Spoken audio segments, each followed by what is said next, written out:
What's that sound? It's aliens and they're living in your town. They have arrived. They're all around. So many aliens living in your town. Hello, weirdos out there in Weirdo Land. How the heck is everybody doing? Happy New Year to you all. Yeah, Happy New Year. Happy New Year. Take a little roll call. We got the sweet Denny's here. How's it going? Mr. Beckett. Present. And Vicky. And I'm here. All right, let's jump right into it. People wanting to know, Bird, any ghost experiences over the holiday break? And I only got one story, and I want to see what you guys think. I want to see what the good people who listen to this podcast think. I see faces in everything. Do you guys ever see faces in things, or is it something that's a rare thing for you? Because I think there's a spectrum of people that really zone into that, and then people who do it oh so often. Yeah, so I'll see them in patterns, like even in the curtains behind you. If you get, I'll be sometimes, in the morning, you're getting ready, you're in the shower, and you're looking at your towel, and you can see, like, it looks like a lion head or something. I think human brains are designed to see patterns or try to put together patterns. Mm-hmm. So I think you can definitely, see pretty much anything anything that lines up in your brain tries to figure out what it is. It's called pareidolia. That's the name of it. It's here's the definition: the tendency to perceive a specific, often meaningful image in a random or ambiguous visual pattern. All right. And so, Becca, do you ever see this? I think clouds. Clouds is the only thing that I see the patterns in mostly. Not to say I've never seen it in other things, but clouds, I definitely have occurrences of that. Vicky? From time to time. Do you see any kind of connection to the spiritual world with that? Because my story is going to go into that type of realm. Well, we'll just wait till you tell your story. Well, I'm going to have Sweet Denny's pull up a picture, if you can. Now, this was over the break, and I was sleeping on my couch, and it was one of those rare times where there was no noise going on. And I am sleeping on the couch, and all of a sudden, I felt or heard something go, almost kind of, hey, wake me up. And as soon as I woke up, I was looking right at my couch, and I saw this face staring right back at me. And it was such a creepy face. Even when I talk about it, my skin starts to crawl, because as soon as my eyes open, this face is looking at me. Just how the light was hitting. And we're going to pull up that picture now. I'll show you guys, too. I'm not sure if it's up there on YouTube yet or not. Yeah, I got it up on the Ubes. I'm pulling it up for... It was... Now, of course, this could be anything. But look at that face, Beckett. Doesn't that look like... It does look scary. It looks sinister to me. It does look sinister. It almost looks like a baby in a sonogram, but an evil devil baby. Yeah. No, I see that. Vicky, you look like you're rolling your eyes there. Oh, did I do that out loud? You did. So you don't see any kind of odd correlation with that? Well, I would say something actually did wake you up. Whether it imprinted its face in your couch is doubtful. Like you were talking about the definition, our brains want to make sense of the abstract. So it tries to make connections to make things make sense to us, which is why a lot of people ignore paranormal activity, because your brain automatically goes to find the logical instead of believing in the paranormal. So if the image had been way 3D and was out from the couch, I'd be more inclined. If it completely disappeared and your couch was completely smooth after that, I'd be more inclined to believe it. So it was more smooth after that. You can't find it anywhere on there. After that, it was I kind of tried to kind of rub it out. Not that sounds kind of dirty. That sounds real dirty. I know you get excited about spooky stuff. I rubbed it out, then I rubbed it out. No, I smoothed it out, I should say, and it was gone. Well, if you smooth it out, you change the position of the couch. But I smoothed it out, and then it seemed to kind of come back a bit in the same face. And then when I went back to sleep, it was gone. So there's the whole story. That's the whole thing. Did wake me up, looked right at the face. Some people thought I was on mushrooms. I was not on mushrooms. Why not? Yeah, I mean, that's how you see patterns moving. Beckett, a skeptic of the faces, not a big deal. Being the skeptic, I actually can see something in there. I think if I consistently saw something, it would freak me out, honestly. Well, if we talk about things manifesting and kind of showing their whatever, why is it so out of the realm for something to manifest on a couch? Could it not? In theory, yes, it could. In probability, no, I don't think it did. Can you have a haunted couch, in your opinion? You could have if you had somebody who was really attached to that couch when they were alive. Is that a good premise for a movie? A haunted couch? A couple adopts it and it's their first house and they put it in there and they start going mad and killing each other. It eventually eats, And the it kid feeds or on- yeah. or the dad. I don't know, Beckett. It doesn't pull out. What a nightmare. Oh, he's talking about a pull-out couch. Beckett. All right, PG-13 now. The one thing I wanted to go into was some UFO stuff. There are so many UFO stories out there that are big in the town or the community that they live in. They're legendary, and they're accounts where hundreds of people have seen something of all walks of life. It's very credible, and then you never hear about it, especially back in the 70s, the 80s, the 90s. And anybody from Michigan, if you guys know this story, it's called the UFO seen on Michigan Lakeshore in 1994. And I bring that story up just because, again, it's one of those hundreds of people see it, they don't know what it was, and then no one's ever heard of that. If you have a story like that, send us a voice memo. And what would be the best email to send that to, Denny? Tell us your story in a minute or less. What if you've seen a UFO, if you've seen a ghost story, keep your whatever weird experience down to a minute or less. Send us a voice memo. We want to play them on the show. For sure. So you can use the WRMF app and use that talkback feature, and you can record, that goes right to our emails, but also mail@kvjshow.com. And just make sure you do attention weird and whatever. Yeah, because Kevin's so going to go in there and all of a sudden all these fucking ghost UFOs. For sure. I usually look through them too, so I'll keep an eye out. You know what I was thinking about the other day as it relates to UFOs, and I was going to bring it up to you guys, see what you guys thought. It just seems that, we surprisingly, not only the United States, we get caught off guard with things, whether it's the pandemic, 9/11, Katrina, and LSU had a big study that if a Cat 5 hit New Orleans, it would be a total catastrophe.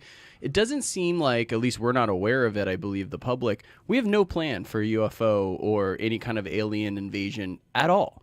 We don't have, even with our adversaries, Russia, China, I feel like there should be some kind of high level agreement that if we had some kind of threat, whether it's a meteor, whether it's an actual intelligent, force against us, we don't have any collaboration or any plan. Any protocol. NATO does exercises in case, certain adversaries, whatever, and they do exercises together in South Korea and other things. We have, as far as I understand, we have nothing. We have no plan. Well, As far as you know. Vicky just nailed it. As far as you know, I mean, we do remember the whole Gorbachev-Reagan. Do you remember that, Vicky? When they sat down and Reagan was talking about how if there's some type of extraterrestrial species out there, we should come together. I'm paraphrasing, of course. For sure. But it was them talking about some UFO alien shit.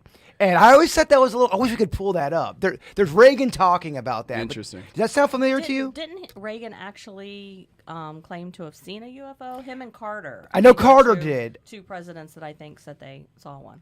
I'm not sure if I don't know about the Reagan one. Can we turn Vicky up a little bit? I think it was me because you were really loud in my headphones, and I tried to turn you down, and I think I turned myself down. Yeah, there's a headphone and a mic jack. Oh, I was wondering why don't you switch were them lower. up. I was wondering why you were lower.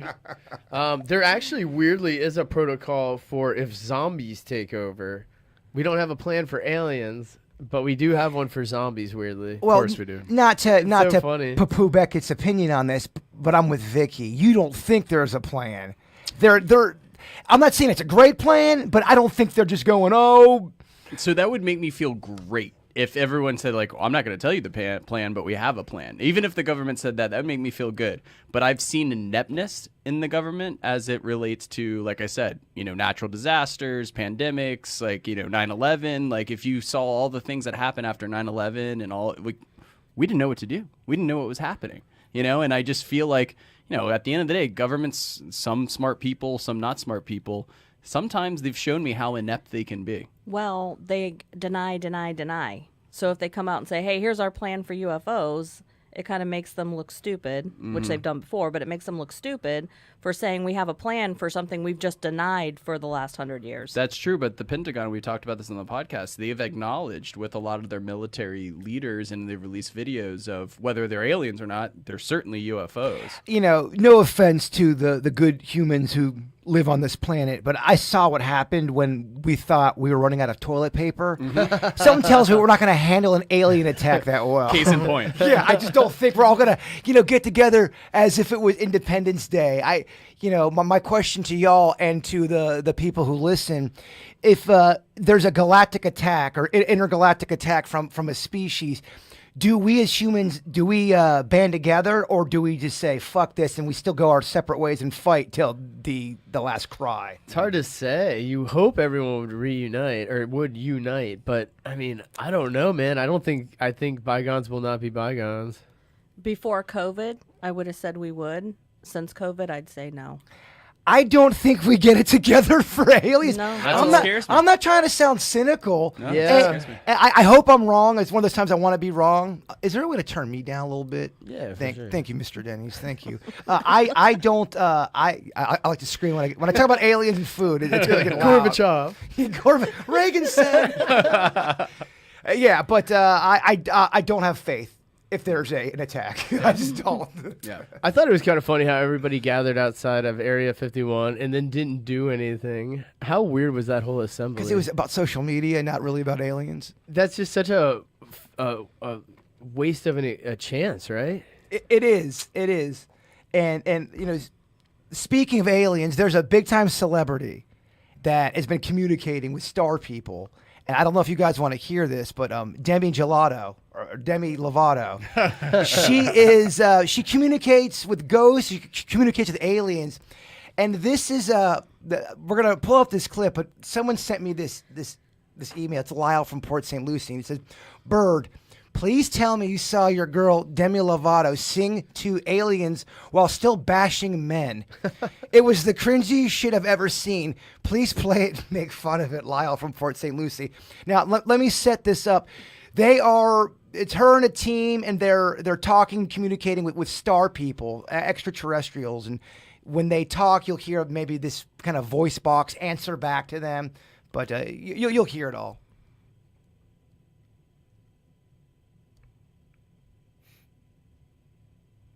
Any second now. Oh, sweet Denny's. Oh man, What's happening here? It's just here. Give it. Do we need to move on? No, I'm just trying to get her to. So do you want me to awkwardly pause for 17 seconds? Or... Yeah, I don't know. I'm trying to play it. Let me download it and play it. So move on. Yeah, here. We'll get back to Demi Gelato. It's nothing. It is nothing short of cringy. I kind of wanted just to wrap up the whole alien segment with that. She does bash men. All right, I should be able to play it here. What if they're male aliens? Well, maybe you believe her story. Maybe you believe her truth. I don't know. Did you not want to say anything else because the boys were in here? She has trauma, She does? Mm-hmm. Okay. How do you know? and that's why she doesn't like men. Okay. I respect that. Yeah. that. Totally. We're gonna stay over here and let you have a conversation with Demi. I have trauma too. So I feel you, and I get it. Do you like to sing, Carmen? Maybe if you sing a song as an offering, we could come back in the room. Oh, yeah. Okay. If I sing you a song, can my friends come back in the room?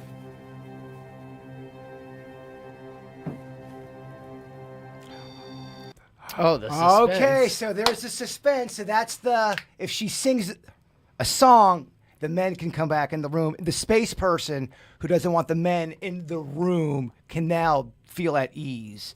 So here's Demi singing to the space person so the men can come back into the room. There you go. Cool, There you go. cool. That's Well, the I alien. always sing Skyscraper when I feel Sure. like singing something emotional for people. Do you have to make me feel like there's nothing left of me? You can take everything I That's good, Denny's. So then they're allowed back in the room after Demi sang, and then the space person and everyone, they got along. So reaction to that quickly around the forum here. Denny's, I know you're a big fan of Demi. Yeah, so she's been a lot lately, I feel. And I don't know, man. She's been doing a lot of stuff and trying to get a lot of attention. And this, I mean, it's just another way of showing off her song, man. It's another way of showing off her song. It- and the men can't be in there. I mean, what the fuck? I know. Beckett? Yeah, I think she just wants attention. She just wanted to be able to sing. I don't know. Sounds weird. Vicky, I mean, I hope you're rolling your eyes because... I'm sleepy. Well, it's just... No, I just think, I mean, she mentions her own trauma. I think that her own trauma is getting a little too much of herself. Okay, yeah. I would say very nicely put. I think she needs some professional help. Yeah, I don't think she's doing the ghost or the ghost community any good with Or that the either. UFO community. Yeah, or... I don't think it's doing anyone any good. But yeah, no, I remember we watched the clip.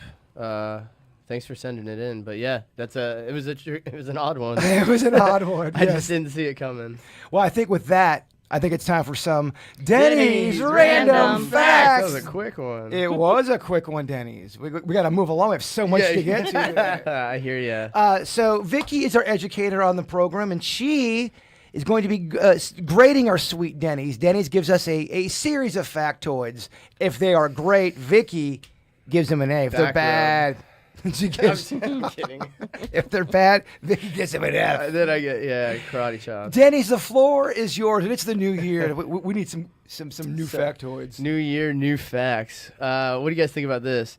A woodpecker's tongue is so long, it actually, when it retracts into its mouth, it actually wraps all the way around its brain, and that's what protects it from when it hammers into a tree from vibrating back and forth. In fact, it has 3 glands that also swell and act as a cushion. And the reason its tongue is so long and sharp at the end is so when they poke a hole into the tree, obviously, they can go in and just get a ton of stuff. But yeah, their brain or their tongue goes into their mouths and then wraps around their brain to protect it while they woodpeck. Super long tongue. I don't know. Kicking the new year strong. That's very interesting. Oh, I got to super give that one an A. Okay. I thought that was so weird too. Big D. What a odd design. Big D coming in strong right off the bat. I love it. So that one was a fun one. This one's kind of gross. Before the invention of modern false teeth, dentures were commonly made from the teeth of dead soldiers. Think about it. At the time, there were lots of dead soldiers, and it was the only technology they had for making dentures. So for a long time, you were wearing dead people's teeth. I like it. It's But real you know, teeth. if it was the norm, it's not as creepy. So I don't think it's creepy back then. They used what they had. yeah. Yeah, I mean, I think George Washington had wood teeth, and it was like one of his biggest pain things that he had. No, is when he had that's actually a fallacy. Damn. Okay. Damn. Vicky came in and blocked your shit. She came in with that educational block. Well, What, I've Matumbo? chaperoned the trips to Washington many a times when we went to Mount Vernon. So She said, "Get that wooden teeth shit out of here." What were they just made out of teeth? out of ivory or something. all right. They were made maybe out of animal. Well, he's a something like president. that, You would yeah. hope he could get at least something better than wood, right? Unless he was trying And to they're be on humble. display at Mount Vernon, by the way. I would prefer they be real. I mean, I've had some friends that had ACL surgeries. It's from the ACLs are from cadavers. Yeah. Yeah, when they put them in there. Yeah. Vicky, you know a lot about George Washington. Do you know if he kept his wig on when he would poop? They didn't say that on the tour of Mount Vernon, no. Sorry. Didn't teach that. And in there with his iPad hiding from Martha. But I like that one too, so I'm going to have to give another A. I mean, sweet Denny's. man. You got everyone in. You got. We're all flustered Oh, over man, here. I'm We're so- hot and bothered. I'm so nervous for next week now. You're right. You can only ride so high. That's what I'm saying. Let's see here. So somebody did the study. It would take 1,200,000 mosquitoes all sucking at the same time to completely drain an average human, and it would take about 20 minutes. Wow. That's how much Yeah. blood we got. 5.5 liters. It's almost as if I can hear Vicky's disappointment. That's so random. Ah. She's going to say that sucks. Only because you were so strong on the first two, I'm only going to drop that to a C. Nice. I'm grading on a curve. Grading on a curve. What do you guys think about this? The simple past tense version of the word dare is durst. As in Fred. As in Fred. So I was wondering if his last name maybe was derived from the fact that his name's Fred Dare. Not really, but like his stage name. He was a play on that. But yeah, Durst is the past tense of dare. Interesting. You a Limp Bizkit fan, Beckett? I liked a little Limp Bizkit back in the day. Give us a taste. I don't Just know. think about it. Right? That was good, Denny. Thanks. I don't know. I used to listen to. I can't think of one of their songs. They got I got that chainsaw. I'll skin your ass raw. Remember that? Yeah, we've spent way too much time on Limp Bizkit. Their first hit, actually, no. I used to hate Limp Bizkit with a passion. The red backwards. It was a Yankees cap, wasn't it? He's sassy though. Yo, sassy AF. Rearranged is a pretty good song. I do like that song. Every other song is pretty. I can admit when I like a song. We were talking earlier. You could argue that you could find one song from every artist that you could like, despite whatever genre they are. If you're forced to listen to an artist's entire catalog for a month, you're forced to. Like you have to you have to listen to it all. Yes, that's all you're able to listen to. It's coming in your life, constantly. You're gonna like probably one song. I did it with the Black Eyed Peas. I don't know, dog. That experiment. Sublime. Sublime, you can do it, I think. My opinion. Well, they got tons of good songs. Yeah. But I'm saying pick a band that you don't like. Good call, Beckett. What's next? The Beatles? Try the I'm just saying there are some bands. I misunderstood what you were saying. There are some bands like Sublime. I could listen to like even their like stuff they never published, and it's still good in my opinion. For I'm sure, biased. but like, so I know Bob Dylan's iconic, but if you just get into Bob Dylan today, he's pretty rough to get into. What do you mean by that, Denny? That's it. And if you listen to modern day, he came out with a new album. I heard one song from it. Tom Petty's Bob Dylan that doesn't suck. Yes, you're right. He is the Bob Dylan's the poor man Tom Petty, in my opinion. All right, as you were, Denny's. We digress. What did I get on a grade for That one for was a B. Durst? That was a B. Yeah. Durst, I do that, eh? Give us two more real nice like facts. Really burned through on the first podcast. So this was just, you would just think that this wouldn't be the case, but while the Wright brothers are famous as a pair, they actually only flew once together, and that was because of a promise they made to their father while they were designing airplanes that they would never fly together in case it crashed, so that only one of them would die.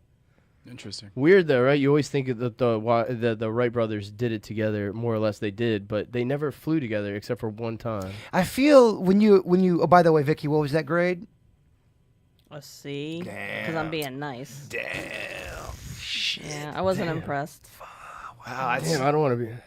That's rough. You can't end on a C, but I do want to add on, when it comes to inventing all that stuff, I feel as if people should be dying constantly. You're inventing a plane. How do people not die left and right when you invent a plane? I think you get hurt a lot. Right? I think you're pretty resilient. I think at first the scariest would be you've now gotten airborne, and that's the first time. Like you've set up what should happen for when you land, but it's never happened yet. You haven't quite gotten to the stage. I mean, you could perfectly figure out taking off, but then you haven't worked out landing. Oh God! Yet. I just feel you would be hurt constantly at minimum. Well, so I just flew back. We took multiple flights, and I'm sure everybody saw in the news that every flight in the planet was diverted at least 7 times, and many things were canceled. So it was quite chaotic. But we hit some the most incredible turbulence I've hit in at least the last 10 years. And I don't know if you guys have been on a plane with turbulence lately. It's the worst. I'm experiencing that as a person who's in the controlled hands of a crew who's in these situations. I always look for, the people that work on the plane, and I look at their faces to see how worried they look. And if they're reading a magazine, even though we're flipping upside down, I know we're not going to crash because they've been through this stuff. But imagine being the first person ever flying and feeling that I don't know what you call it, that feeling you get almost for the first few seconds you're dropping or plummeting. Yes, my first plane ride, I felt that. It's the roller coaster feeling. You lose your stomach. Oh my God! It feels like your muscles are turning upside down in your chest. That's what I felt. I went skydiving one time, and as soon as they open up that door, It becomes real. and that air comes in there, I can't believe you did that. You gotta catch your breath, and then they make you dangle your feet. Yeah. You're scooting up. You see one motherfucker jump out. You see another motherfucker jump out, and then it's your turn, and your feet are dangling. You're up by the clouds. Yeah. And I had, of course, because I was doing it through the radio, some jokey fuck face. Hey, red chute, left chute. What's one name? Which string will get him on the ground? Which one's gonna make him die? Like kept on fucking with my head the whole time. It was awful. It was terrible, Denny's. But I'm glad I did it. But that's the feeling you get. Yeah. Oh my gosh, I did that. Was the human slingshot, man? That thing gives you that feeling. I said never again, ever. Would I ever do anything like that? Do you ever get that feeling in your stomach or even your BH if you're walking up high on something, heights? Yes. What was it, man? This would probably make your BH hurt. But like, we were in Chicago. It was a balcony, maybe on like, it was a really high. I was younger. But one of the ladies had leaned against one of the glass panels in the room next door, and it had tipped, and it hit all the way to the outside balcony.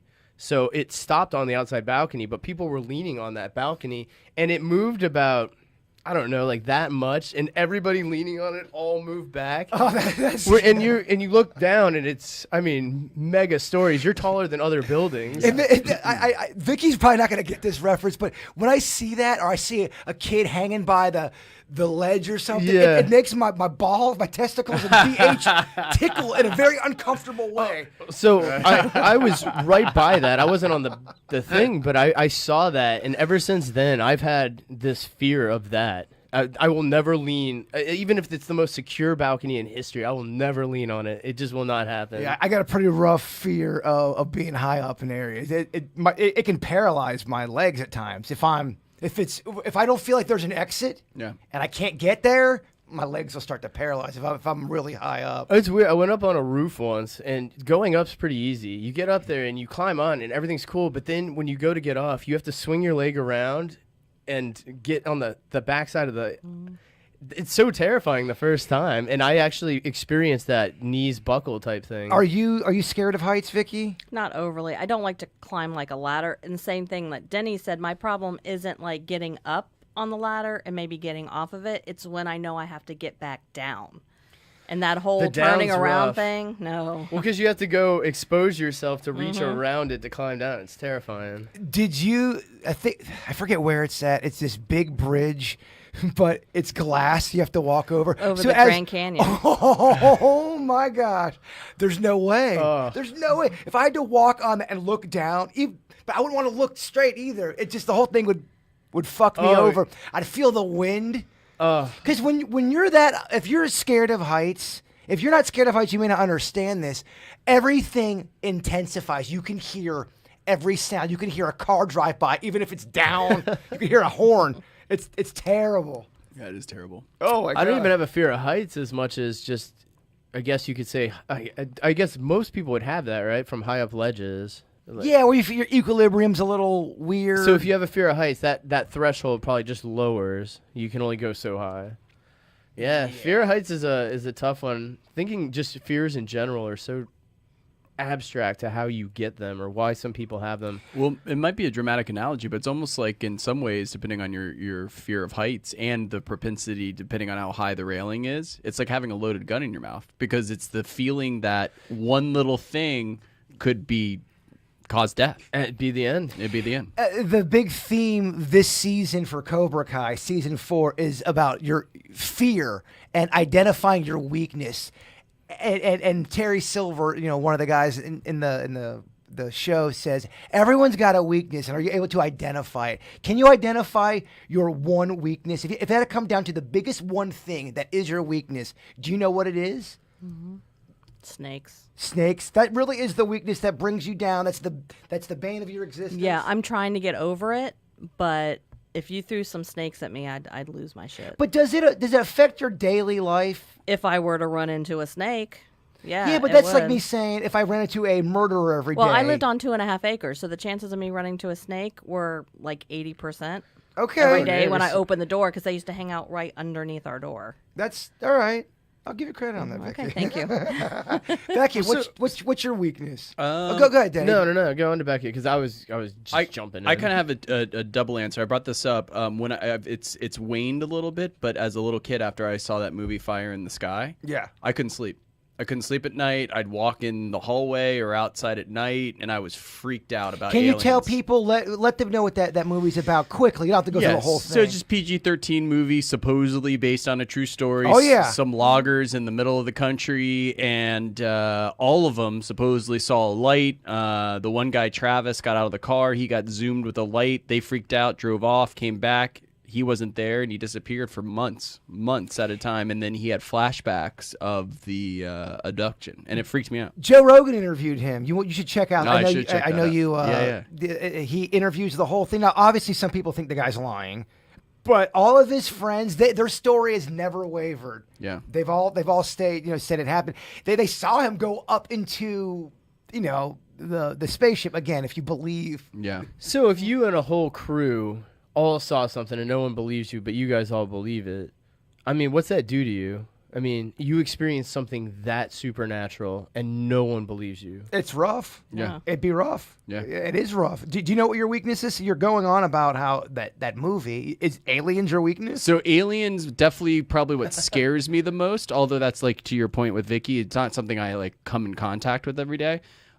Being my business is tough, and it's kind of a weird fear, but it's the fear of disappointing someone. Like I'm a people pleaser. So that feeling when you get pulled over by the cops, if I feel like a client or a friend or a family member or someone's like disappointed in me, like you give me a big commission check or disappointing someone or not, I'll go with the not disappointing someone. It's like a weird thing because sometimes it makes me really good at my job. Sometimes it makes me get taken advantage of. And so I think that's what really motivates me in a lot of situations and scares me.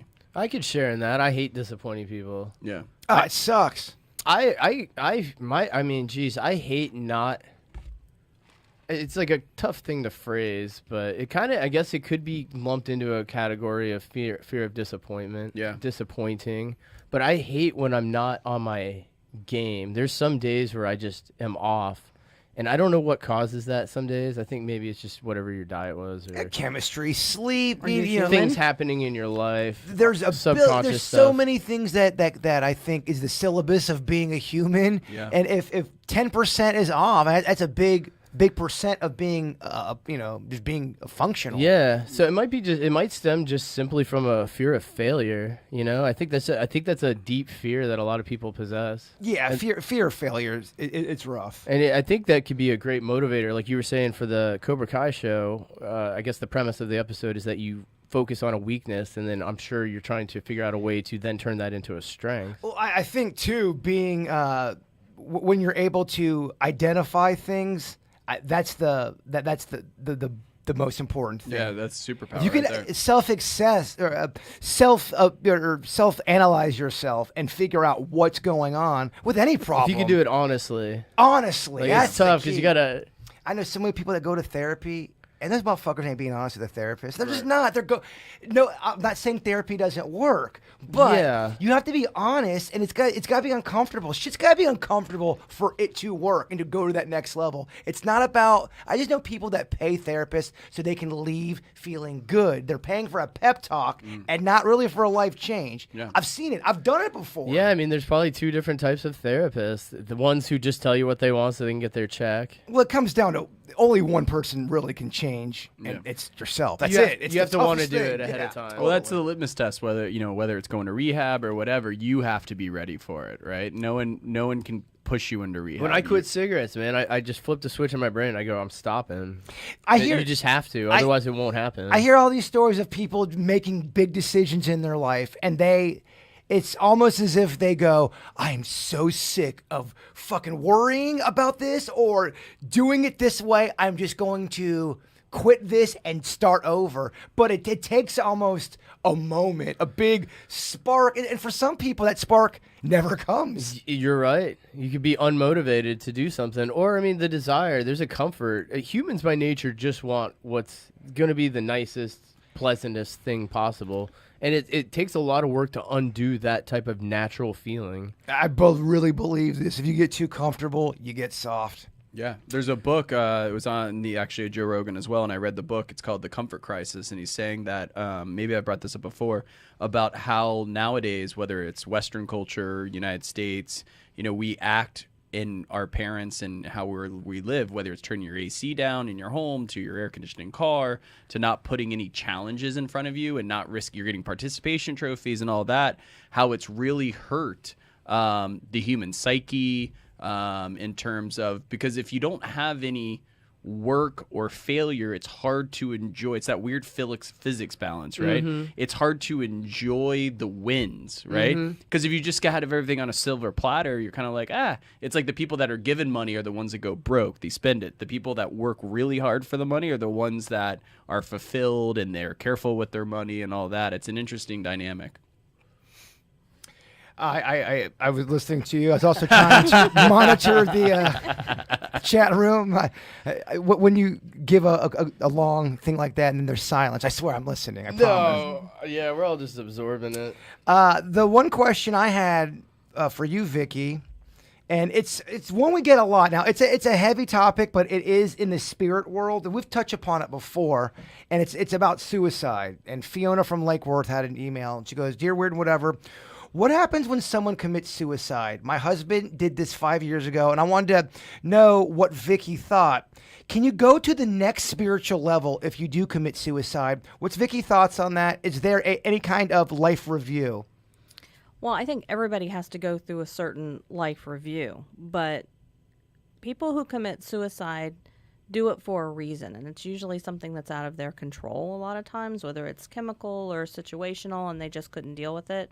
I've never seen anyone who has committed suicide being punished on the other side or even being delayed in their next step or their development. That doesn't mean that, what I'm saying is the truth. I'm just saying what's been shown to me is that there's not a punishment for it. There's not a delay, and that they can still go through the different stages that they normally would go through.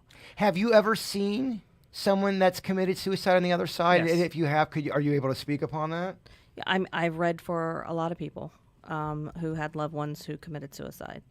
And one of the overwhelming messages that they give me is they know that the person who's left behind feels guilty. And they want to make sure that that person knows that they were not responsible for what they did to themselves. And overwhelmingly, their message is, my pain's over now. It's done.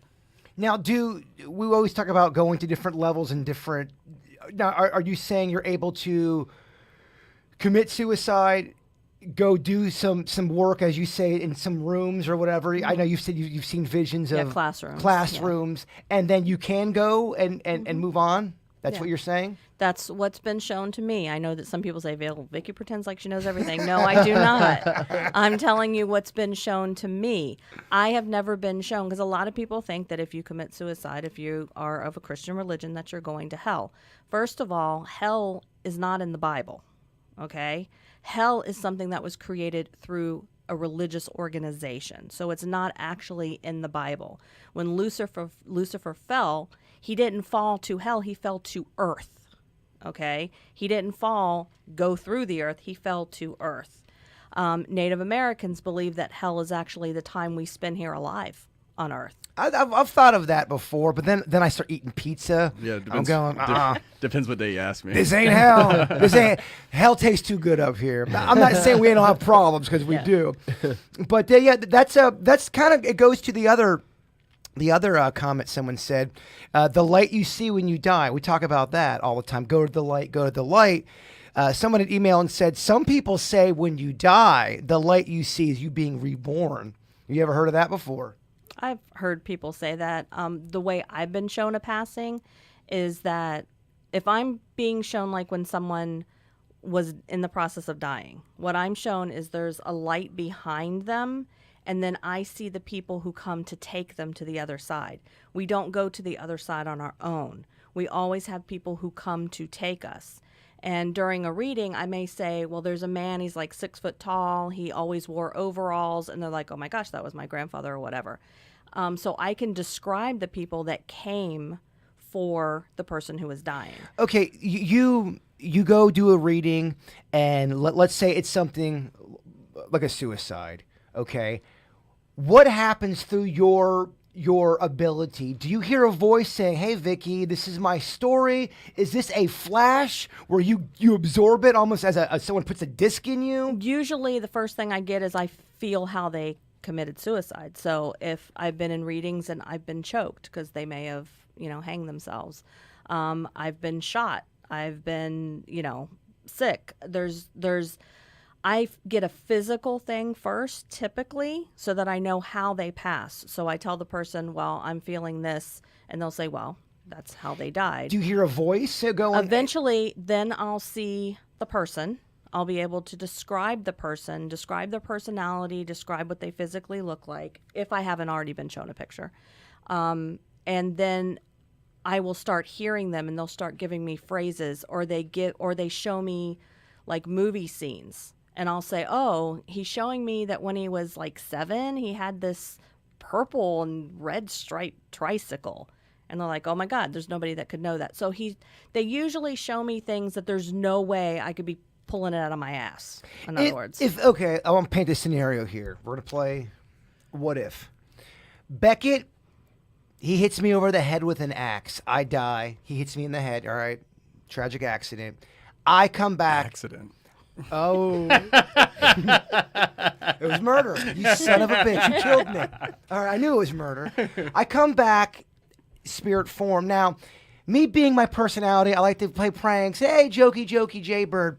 Can I come back in the form with the axe in my head and show that to you? Or if I wanted, can I put on my baseball uniform from when I played at Chipola Junior College? Or can I wear my 8th grade sweetheart dance You outfit? could do whatever is going to help me identify you that there's no way that I could have known that ahead of time. And can I go, if I'm 44 now, Beckett kills me at this age, am I able to show you in spirit form a Jaybird at age 19? Yep.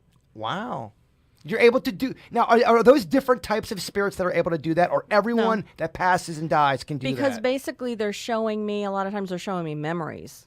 So it's not like let me put on my 8-year-old costume. They're showing me memories.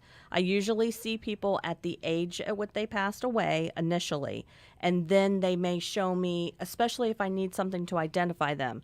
Like say it was a woman in the 70s that had this habit of teasing her hair really tall, and she wore like a little scarf, right here tied to the certain side. They're going to let me see that time period for identification purposes. You're awfully quiet over there, Peace Train, just absorbing it all. Yeah, it's a lot to take in. If you had a tactical almost where you wanted to contact something, say you wanted to contact the victims of Jack the Ripper, and you really focused your abilities to that, are you confident you could talk to those victims? If I had a picture of them, it would be easier to contact them, but I am a person who needs validation. I am not going to make things up. I have no imagination.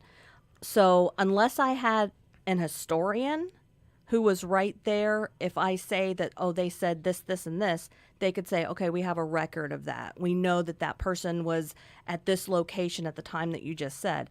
I would have to have somebody who would be able to validate that information, because otherwise I could be making it up, and I have no desire to make it up. So in a sense, they're kind of validating breadcrumbs that lead you to the Right. ultimate reading. Okay, that's interesting. Right. Isn't that crazy that they never found who killed, or that they never found out Jack the Ripper? Especially back then, murder was so easy back then. Oh gosh. Yeah. I tell you what, though, they are, and I say it a lot, but it's a fun thing to be a broken record about. I love the fact that DNA is bringing down so many of Years later. these murderers from the 60s. I saw one, they brought someone down from the 50s. They're bringing them down. So if you're a murderer and you've gotten away with it with your whole life, I hope you're going to bed. Yeah. I hope you're going to bed sweating. I hope they do Denny's.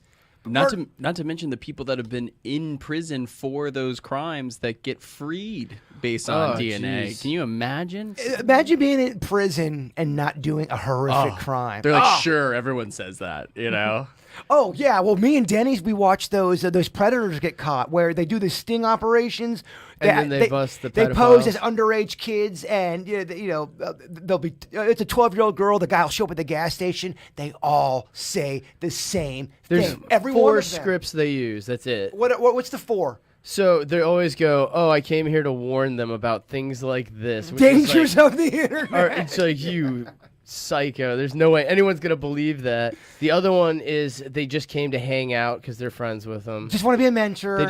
You're like, well, you're hanging out with a 13-year-old. I wanted to see if it was real. I wanted to see if it was real or if it was just a fake thing. It's crazy. And then some people are like, I'm going through a really bad situation and it was a bad mistake. It's just the and they always say it's the first time. Yeah, the internet just shows you how many. Sorry. No, I'm sorry. I get excited when we talk about murder. So and horrific. Well, crimes. it's just funny to see the same patterns in people that lie, especially when somebody gets caught so red-handed, because there's almost a defense that kicks in to where there's some people get really snarky, and their whole attitude turns to almost like a kid.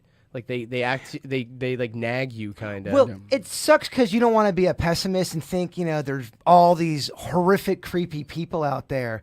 But fuck, man, there is some creepy people out there. They're just so many of them. Well, you always said Lake Park led the league in prowlers, and you always talked about prowlers, and I didn't think that was such a predominant thing, but we pulled up on the YouTube just how many prowlers there are, and they're nonstop. There's so many prowlers. Close your windows every night. Close your fucking windows every night.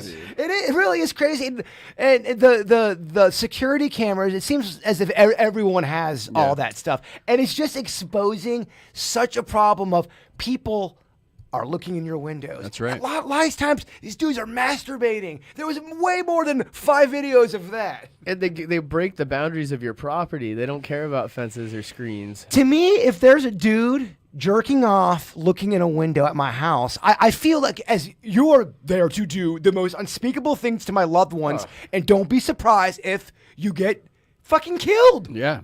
You got to protect your family. That's an invasion of privacy. I'm That's sorry. how people get shot. That's how. If you're doing that, don't be surprised if something bad happens to you. Yeah. I think that's insane, but it's such a problem. You're right. Everyone always goes, "Oh man, there's not that many prowlers." Yeah, there is. When you got the lights on inside and you're looking out, you can't see very far, but they can see everything you're doing. I'm not saying they're all horrific murderers, and we're not saying it's going to happen every night, but it is something just to think about. It is. I have the Ring, the company Ring. I have an app on my phone, and they do it in a radius where you live, and neighbors post things like from their Ring cameras. Oh, that's awesome. So if I was just living in my little house, I'd be like, oh, cool. Great neighborhood, fine. If I go late at night and I start scrolling on what people are posting, and like some random guys like walking, looking in their windows, or one guy's stealing their bike, I'm like, oh my gosh, this place is dangerous. But if they didn't have that, I would have no idea. You would just sleep and wake up, and the sun would keep rising. When we lived in Lake Park back, it was about 1989, 1990, and we loved living in Lake Park, Florida. We loved it. And it just all within a year and a half, all of these prowlers kept looking in our windows. We had to move. It got so bad. Wow. And it was happening to a lot of people in our neighborhood. And it was bizarre.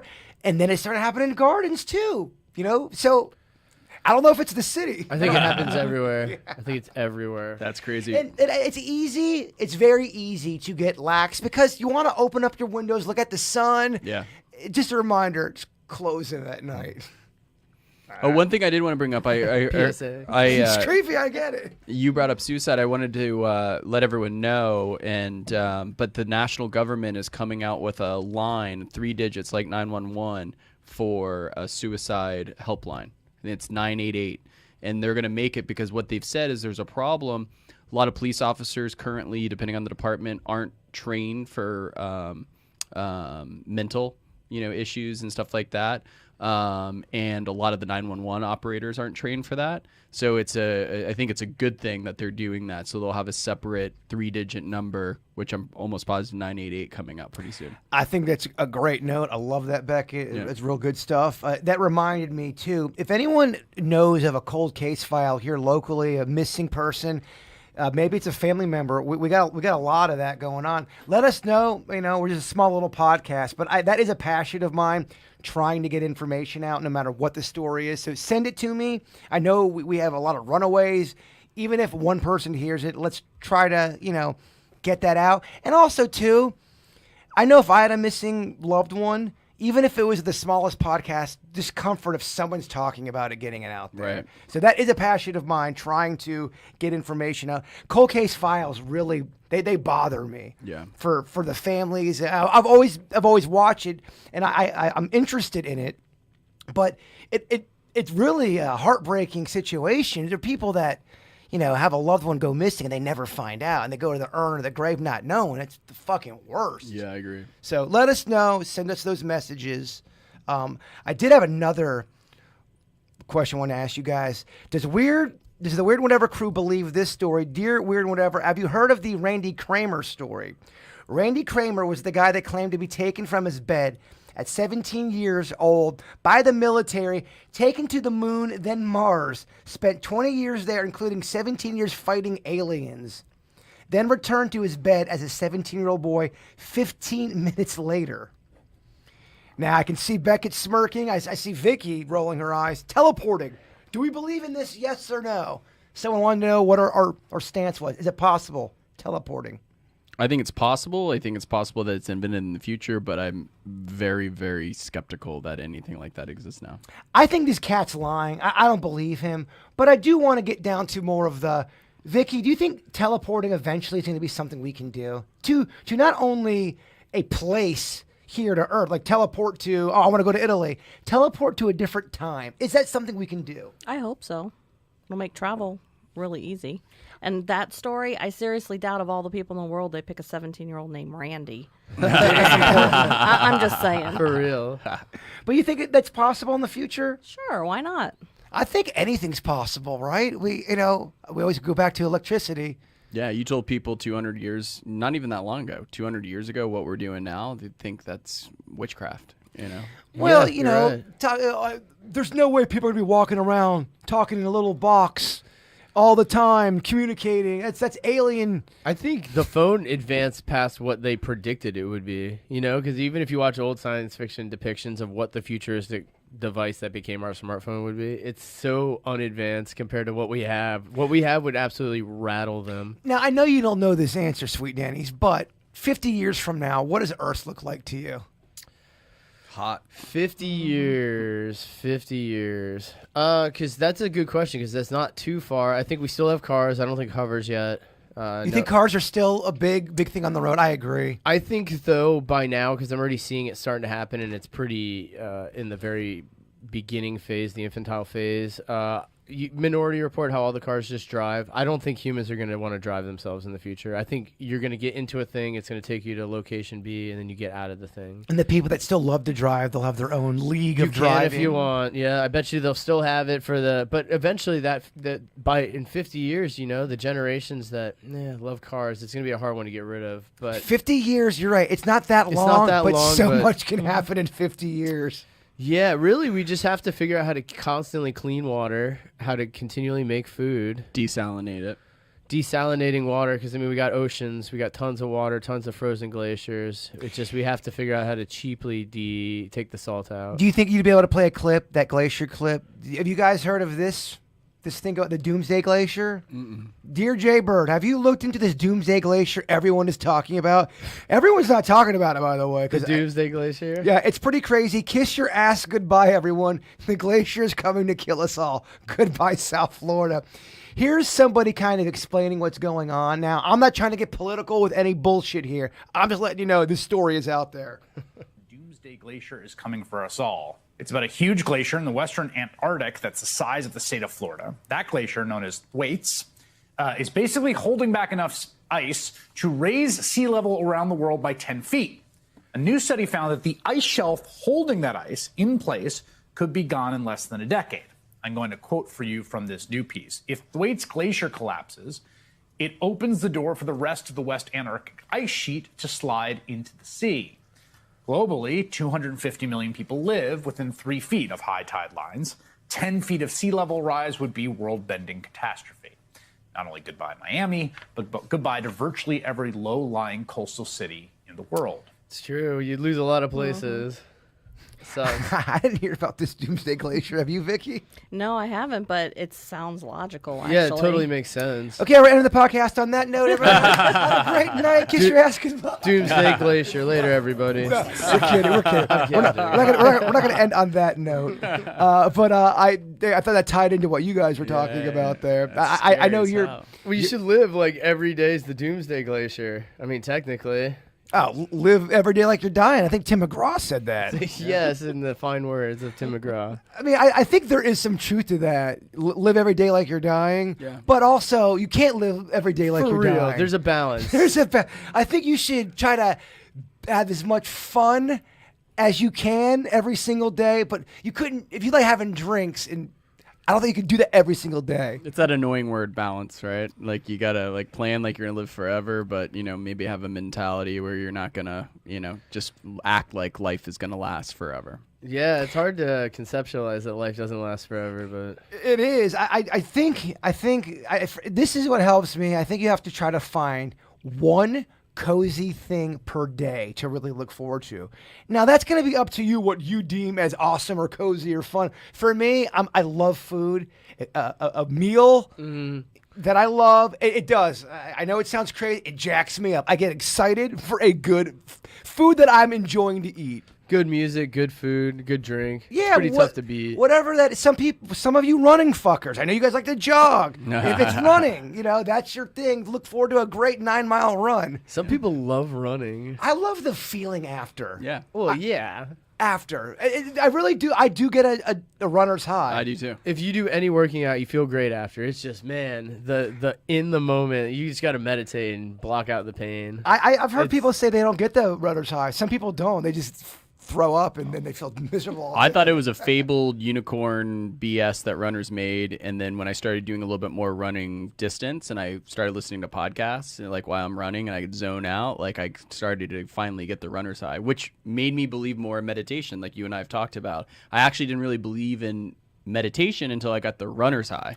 And I'd be at mile 5, and then before I knew it, I'd be mile 8. I'd be like, oh my gosh, I didn't even, mile 1 through 4 sucked. I had a cramp in my side, whatever. And then I kind of got into my breath and my rhythm, and I felt like I could have run forever. And I was like, man, that's got to feel like what meditation feels like. The only thing that's more annoying of people bragging, loving running so much is when people, I love math. I'm kidding, Beckett. Send me emails that I'm addicted, Beckett. Vicky, runner's high? I used to get up at 4 o'clock in the morning so I could be at the gym, and I worked out for an hour and a half and then went home, took my shower, and went teaching. And I would be in such a good mood. I remember this one kid, Michael, and I would greet him because I was in a portable, and I'd greet him as he's walking up the ramp, and I'd be like, good morning, Michael. He's like, I liked it when you didn't exercise. Yeah. I've known a bunch of Michaels. They're usually dicks. Screw them. Yeah. To go back to your meditation thing real quick, I really do believe in meditation, and I know everyone says, I can't do meditation. I really believe everyone can. It takes work. I've fallen off my meditation. I kind of had fun during the... Me too. It's been weeks. Yeah, since I've done it. It does help, but it's like brushing your teeth. It's flossing. I'm even having a hard time getting back into it. It sucks. You have to get in the mind state. I've never heard of anyone go, oh man, flossing is so fun. I get that it can feel good and you're glad it's done, but who looks forward to, oh man, fucking flossing is great. You have to do it though. Yeah. It sucks. Same thing with meditation. You got to do it. I'm so used to routine now that I discount it entirely from my day. I wake up, I'm so regimented with what I do. What's the first thing you do when you wake up? First thing I do, I usually go, it's hard to say. Sometimes I'll brush my teeth because it depends. I usually turn the shower on, and then it's the before shower stuff, and then jumping in the shower. Tell us more about it, Denny. I wanted to hear. I'm pretty quick though in the morning. How deep you went into your routine. Yeah, I hear you. How about you, Mr. Bird? You know me, man. As soon as I wake up, show prep. Fuck. You fall asleep next to your laptop so much. Yeah, I don't like that feeling. I don't like it, Beckett. I don't like being a slave to technology. I hate it. I hear you. I don't like it. Well, it's that annoying quote I think I brought up to you guys, and I think it's annoying because I believe it to be true, is those who have the toughest time meditating are the ones that stand to benefit from it the most. Yeah. Oh, yeah. No, yeah. The key is don't meditate and get to a place of peace and stop meditating, because that meditating is only going to last for so long, and then all of a sudden something that wasn't bothering you during the meditation moments you were having, it's going to come back. Yeah, it's going to. If you had horns before, they're there. They're going to grow back. Yep. So to speak, Denny. Yeah. Well, I think that's good for tonight, y'all, because I got some more work to do for KVJ tonight. Awesome. Anyone have any final thoughts? Anything else you want to promote, plug? I'm just gonna wish best of luck to my younger brother gets married this weekend. I'm the best man. That's one of the few times I can say that. And congratulations, Mr. Beckett. Working on my speech, so if anyone has any best man speech advice, I'm trying to weave some things in. Always go with a song. song. Okay. Write a song. Oh, that's what I would do. All right. No, but no, Denny's. I mean, you can. Vicky, anything to add? No, not really. All right. Okay. Happy New Year, All right. everybody. Yeah, Happy New Year, everybody. We love you all. 2022. And Bigfoot is real. Your town, they have arrived. They're all around. So many aliens living in your town. Are you scared of aliens? Well, you should be.